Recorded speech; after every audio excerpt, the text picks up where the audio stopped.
Hello, everyone, and welcome to the latest episode of My Awesome Friend. It is such a pleasure to have in the studio today an international superstar, Kim Cameron. Hi, how are you? Fabulous. Thank you very much. Thank you for being on today's episode. So this is where I normally tell my audience why I think my friend on the show is so awesome and allow me to fangirl a little bit. So Miss Kim Cameron over here is an international EDM, which is electronic dance music superstar who has performed Ibiza, Asia, just all over the place. And we'll talk more about that. She is also a children's book author. And I think the series has 5 or 6 books, so we'll talk about that as well. And a movie producer and so much more. And really what just makes her so awesome is that she sets her mind to something, so she wants to do it. And then we have a final product. So Kim, thank you again so much for joining us. It's my pleasure to be here. I'm super excited. Yay. I'm going to start you off with a quick fire question. Okay. How many songs have you written and produced and recorded approximately? Well, those are all different questions. But I've written about 600. Produced, when there's vocals involved, I produced all the vocals. So of the 600, there's probably 50% of those are vocals. So, 300-ish I've produced. That are your own original songs or in general, in total? In general, in total, there Okay. of those, 300 vocals, I would say there's a handful of songs that are covers, so they're remakes of covers. Maybe there's a dozen, but not too many. Most of them are original songs. And where do you find your inspiration from for your music? Sometimes from people. Sometimes it's a mood that I have at the particular moment. Sometimes it's my surroundings. I'm a big ocean lover, so I get a lot of inspiration from Florida and some other various places. I have a tendency to gravitate towards that ocean water area. So even on vacation, I have a tendency To beach it up? to hang there and it inspires me. Well, that's a great segue into your children's story, Superpowers, which you were inspired. I believe it was while you were in Key West on the trip, correct? Actually, it was in St. Bart's. Okay, same part. But again, an island, seaside, and the whole children's series is based in the ocean. So again, got that theme going on with my love affair with water in general. A little girl had approached me when I was on tour, and we struck up this conversation. It was started out as an odd conversation. I don't know why. I guess I must have asked her, what is your favorite sea life creature or something? And she said octopus. And I always thought that was a little bit odd for a little girl to like octopus, because when you think of little girls, and when I was a little girl, my favorite was dolphin, or starfish, whales. Those were all, to me, very little girl friendly. Yeah. Octopus seemed very, they've got all those tentacles. It's a little bit weird looking. They're not the most attractive looking. Yeah, the cuddliest. No, they're not. So when she said that, I was amused. And the next day we're on the beach, which is what you do when you're on tour and you're not singing at night. And my guitar player and I ended up writing this tongue-in-cheek song called Mr. Octopus. And by the time we had gotten back from tour, he had said, we ought to release the song and you ought to write a story around it. So I did. I wrote the first book, and then, my band at the time had encouraged me to continue writing it as a series, which I ended up doing. So there are 5 books. And I know I need to eventually get back to write the next one. I'm just waiting for that block of time where when you're writing books, you need to just focus on what that story is what I found. Otherwise, you don't ever get it done. And you don't necessarily remember your train of thought of why that would be a good story. I need to just say, okay, for the next 3 months, I'm just going to write this book. And I haven't gotten to that point where I have just 3 months to just write another book. Nice. And so you're at 5 right now. How long did it take you to write those 5? Each book, it took a little bit longer. The first one, I would say, took me 3 or 4 months to do. The second one a little bit less, but in general, most of them take 3 or 4 months. Yeah. You have a idea, and then you want to enhance the idea, and then you let it sit for maybe a week or 2, and then you go back and say, okay, does that idea need to be, enhanced, modified? Is it exciting enough? Is it a little one going to be, I want to turn the next page. I want to see what happens. Does it have all the elements that you want in a children's book or just in a story? Forget it that it's geared towards children. Children are just like you and me. They want a good story. And so, does it have a little bit of comedy? Does it have a little drama? Because it's got to have all of those little things to make the story really flow. So it also has such great positive messages as well. Because, for example, Steve the Starfish has a little bit of a self-confidence problem, and Emma and the team come to the rescue. So it really is a very lovely story. I try to be positive in my stories. They may not start out that way because that's life. Yeah. But that was the intent, is to make sure that when you left, you're like, oh, that's so nice. Because I guess I'm a sucker for happy endings. I don't know. Aren't we all? Can't help it. And the book series has won several awards, hasn't it? How many awards has it won over the last few years? I think probably 5-ish. Nice. It's a combination between the print book and then it's also an audio book. So they've kind of traded back and forth as far as awards are concerned. That's awesome. Yeah. And then you produced a movie. What was it like to create a cartoon out of the books? Actually, I've produced several movies at this point. 2 of the movies are from the first 2 books in the series. I've done a couple of documentaries, and now I'm working on a music docuseries. Now, the first 2 movies, the first one was definitely very hard. I had done animation with music videos, but that is a very different, it gave me an idea about animation, but when you do a full feature film, it's completely different. The amount of detail when you're shooting just normal films or whatever, you think about things by the minute, but in animation you think about things by the second. So, this person's going to lift up his arm. How long is that going to take? This character is going to walk or swim, in my case, in the ocean, over to the other side. How long does that take? And these are all in seconds. And if they're too long, then people get bored. And if it's, too short, then they miss it. So it's a lot of things that you have to consider when you are doing animation films. They take a lot longer to do than normal films. The first one took me 4 years to get done. Wow. I went through 2 different animators. I remember this time period. And it was very painful, but I learned so much.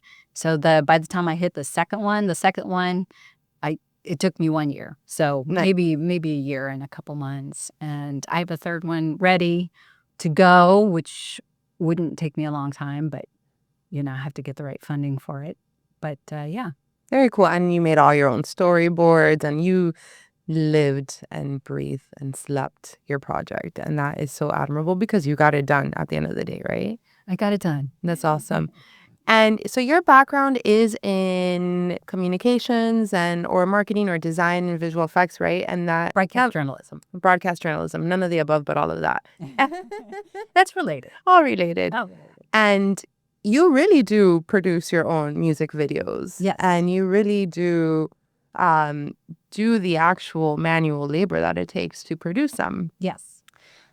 Did that inspire did you get your degree in broadcast journalism so that you could do all of this for yourself at some point in life, or did your music career and your film and writing career come later? Yeah, I would say this was definitely I morphed into that when I started out and as a broadcast journalist, which I did do a little TV and some radio.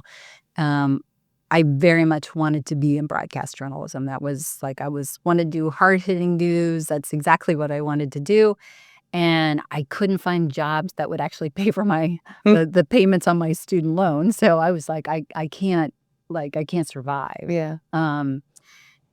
So I ended up moving to the East Coast and had a variety of different, corporate jobs that were somewhat touching that expertise I had. I would do training videos for the government, for example, so I would produce those. Nice. So there were things like that, and that morphed into other things.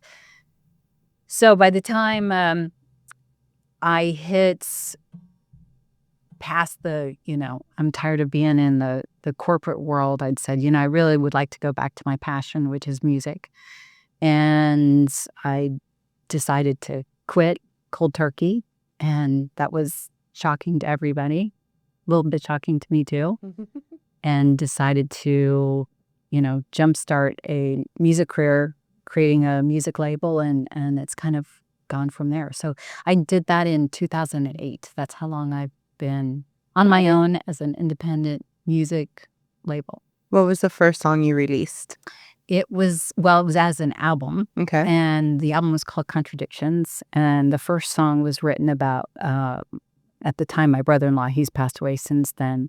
And it was called Never Forget, because he was going through some pretty big health issues, which he survived that. But then later it caught up with him and he ended up passing away from cancer. Oh, wow. I'm so sorry. Long time ago. What is the most difficult song that you have worked on, whether it's because you had a writer's block or because it was emotional or just wasn't jiving? And how did you get through it? Wow, that's an interesting question. I would say on the emotional side, there's a song called Falling Stars. And it is very emotional. I always got emotional. It's a hard song for me to sing because it touches on a lot of different ranges. And certainly when I've tried to perform it live, I always feel like I don't do it justice. To me, it's more of a studio song. But that song fell together, and it just reminded me of when you first fall in love and how that sort of mirrors when you're watching the stars at night by yourself. And, you get that dreamy feel when you look up into the sky and you're looking at, trying to find Saturn, Pluton, and whatever else is up there. And it's just one of those really, really romantic songs. So I would say that's on the emotional side. Putting that together in studio, the vocals were a little challenging. Maybe the most challenging, I'm not sure, but certainly fairly challenging. Another quick fire question. Ready? I'm ready. Okay. It's going to be multi-questions. Uh-oh. But you're going to have to answer them just one at a time, right? So, favorite place to have performed so far? Okay. Where do you want to perform that you haven't performed? And maybe not the favoriteest, but what was the most memorable location of a performance you had? I've had the pleasure of performing in some fabulous, fabulous places. I would say Dubrovnik was most likely the most favorite place, just because I ended up performing at this old monastery. And so we were inside the monastery with an open sky. The weather was absolutely perfect. Got a little chilly by the end, but we had these lights that are bouncing off of all of these medieval walls. And nice. And the sound was great. And, it was such a pleasure. But then I think about the performance I did in China, which was, the stage was ginormous. The crowd was ginormous, but the reaction, which I was warned beforehand, was so odd. I'm performing dance music, and the Chinese are told it's not respectful to get up and, dance or anything. You're basically told as a child, you sit and you listen. That's all you do. Yeah. And at the end, then you can clap. But that's it. So it was a little bit odd to do dance music in China in front of this big crowd, and they just look at you. That's all they do. They just look at you. Oh. So, but I was, I ended up having all the press after me and making the Chinese national news, which was all in Chinese, so I couldn't really read it. But that was also a fantastic but very hard experience. Plus, I Yeah. had to travel 20 hours to get there, and they only flew me in the night before. So the next day I was sound check on. So that was definitely one of the more challenging. All right. And then the one place where you haven't performed yet that you would really love to. Let's manifest it. Okay, where I haven't performed. Well, I'm running out of countries that I love. I even was able to perform in Marrakesh, which was in heaven for me, and Thailand, which also was another. You know, it would be maybe Budapest, because I've never been, Okay. and I think it would be kind of fun to be surrounded by, again, that medieval kind of feeling is Yeah. something we don't have in the United States. And even in Europe, they don't really have, they're not as old. Yeah. You really have to go really to the old places to get that feeling. So I would be a little remiss if I didn't pause for a minute and shout out Larry. Larry's awesome. Larry is your husband, and Larry has been so supportive of all your work down to dressing up as Oliver the octopus. So Kim and I used to work together for a little bit, and we were at the libraries with the books and with Oliver, and we were at community events, and we were at the Nicholas Children's Hospital. And bless Larry for being such a great sport every time. I think he sweat more than any human being in that. It was a big, huge costume, and it weighed, gosh, it must weigh 30 pounds. And in the Miami heat, regardless of what time of year it is, Absolutely. it was going to be hot. But he loved it. He loved the kids always coming to him and grabbing onto one of the octopus legs and tentacles, and he got a big kick out of it. He was the star of the party. Yeah. How important has it been to have such a supportive partner throughout your career? It makes a big difference. Let me tell you, if you have somebody who's not interested in you pursuing a very risky career, it becomes pretty challenging. Yeah. Well, Larry, we heart you. You're the best. Hi, Larry. Kim, aside from how do you do it all? You're just such a great time manager, and you're so diligent. Aside from how do you do it all, what are you doing to take care of yourself to make sure that Kim Cameron is at the best that she can be always? Great question. Well, I'm a big person who believes in a lot of exercise. And in fact, I took up about 10 years ago a hobby that's morphed into a little bit more than a hobby of doing aerial dancing. And what I found with aerial dancing is the strength that I have now versus 10 years ago is just not even comparable. My trainer said to me this morning, he said, a year ago, you could only do in this particular position 12 pounds. He says, now you're doing 20 pounds. This is amazing. So, there's something that comes with when you have strength, your body feels better. And aerial dancing not only encouraged me to go to that strength route, it actually forces you, because if you want to do tricks, if you want to hang upside down, if you want to invert yourself, you better get stronger. Otherwise, you're just going to fall. Yeah. And it's morphed into, now I do them as a performance at times, so a couple times a year. And I've decided it's a good outlet, because it makes me not think about anything else that I do. And I think that's really important, that you have to have areas where you just drop your whole mindset and think about something different. And it actually helps my other projects, because I've taken a mental break. Yeah. And physically it forces me to move everything and keep it alive. Nice. And you also ride bike, Mm-hmm. right? And as you mentioned, you enjoy the beach very much.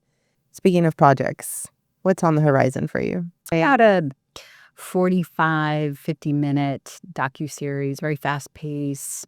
There's some live performances, there's interviews, there's, some of their stories. So it's an interesting, I'm trying to think of a show that would be similar to that. And I can't. It's kind of taken the best parts of various music shows and smushed them all together into one. I like it. Sounds like an awesome show.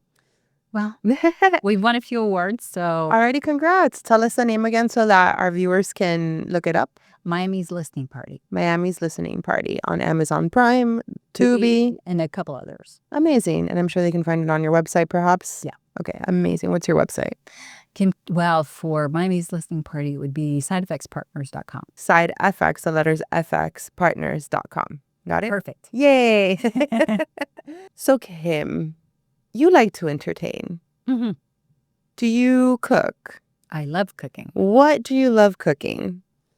Wow, everything. I would say that desserts, even though I love to cook them, they taste good. They really look terrible. So I would never have anyone ask me to make a dessert because it's just They're not pretty. they're not pretty. And I really would like them to be pretty. I just can't make them pretty. But no, I'm half Italian, working on getting my Italian passport. And so Italian's definitely an easy area Yeah. to explore in. But I'm pretty healthy, clean cook.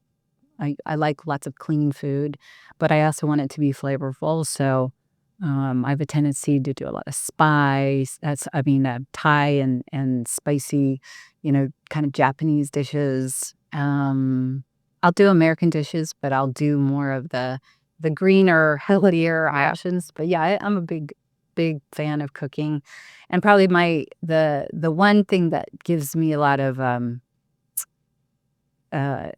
where I kind of like to relax is when I'm making bread. I like the whole kneading process and watching it rise and putting different flavors in it, and then it cooks, and then your house smells really good. And I like that. I'm going to need you to make me some bread at some point in life.